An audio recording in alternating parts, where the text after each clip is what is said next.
पुण्यातील 5 शिवमंदिरे जे की अर्ध्या तासाच्या अंतरावर आहे. त्यातलं शिवमंदिर हे पहिलं. नमस्कार मित्रांनो, मी आहे प्रिया. चला तर आज आपण जाणून घेऊया ओंकारेश्वर मंदिराबद्दल.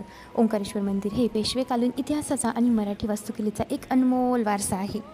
हे मंदिर इसवी सन 1700 बांधलेले असून थोरले बाजीराव पेशवे यांचे बंधू चिमाजी अप्पा यांनी याला बांधण्यासाठी निधी दिला होता. भारतीय स्वतंत्र लढ्यात या मंदिराचे मोठे योगदान आहे. सावरकर आणि लोकमान्य टिळक यांसारख्या नेत्यांच्या गुप्त बैठकी या मंदिरात पार पडत असत. या मंदिरात आतमध्ये जायच्या आधी चिमाजी अप्पांची समाधी लागते.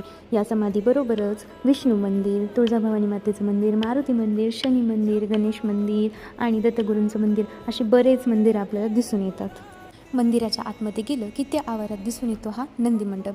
नंदी महाराज विराजलेले आणि त्याच्या साईडला दिसून येतात ह्या अशा खोल्या. मंदिरात प्रवेश केला की डाव्या साईडला विठ्ठल रुक्माईची मूर्ती, उजव्या साईडला गणपती आणि आपलं लक्ष वेधून घेणारी ही शिवाची आपल्या पिंड. कोणतीही शिवपिंड बघा, कुठलीही बघा, पण तिला बघतच राहावं असं वाटतं, कधी मन भरतच नाही. मंदिराला 9 घुमट शिखरे असून त्याच्यावर अतिशय सुंदर कोरीवकाम केलेले आहे.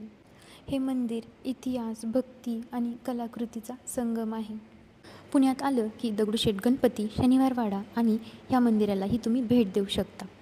हे मंदिर खूप सुंदर आहे. तुम्ही नक्की भेट द्या आणि ही रील सेव्ह करा, फॉलो करा आणि कमेंट करायला विसरू नका. भेटूया आपण पुढच्या व्हिडिओमध्ये. हर हर महादेव.